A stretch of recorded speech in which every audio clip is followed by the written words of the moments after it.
Yeah, hi there.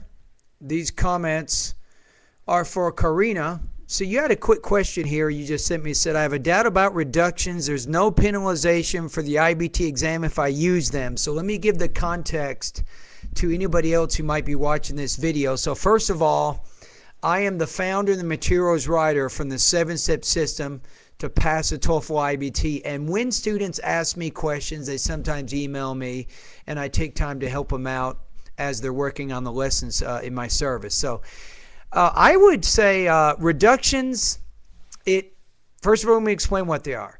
If you say to somebody, what do you want, and you want to reduce that, in conversational English, you might say, what do you want?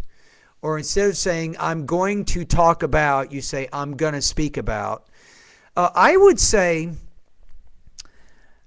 I don't think, to my knowledge, that the TOEFL will grade you lower if you use them, but I would not use them, and I'll tell you why. I wouldn't use them during TOEFL speaking, and I would not use reduction or reduced forms like contractions, like if you said I cannot go, I can't. I probably wouldn't even use contractions during TOEFL writing, because remember that if you're using reductions in speech, that means that you're speaking informally. But during the TOEFL iBT speaking, you're actually answering questions based on independent and integrated speaking tasks. In either case, you have an iBT human rater who's evaluating you. This is more of an academic type situation, so I would use more formal English in these situations.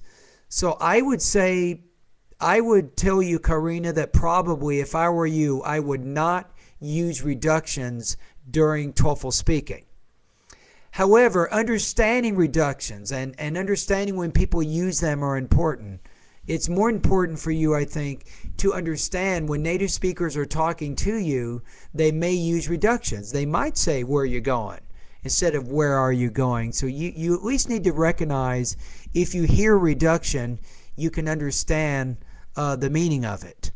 Usually with TOEFL listening and TOEFL speaking, when you have those speakers who speak about campus-related topics, they're probably speaking a little more clearly than most native speakers, and they probably won't use reductions like native speakers use them in real life.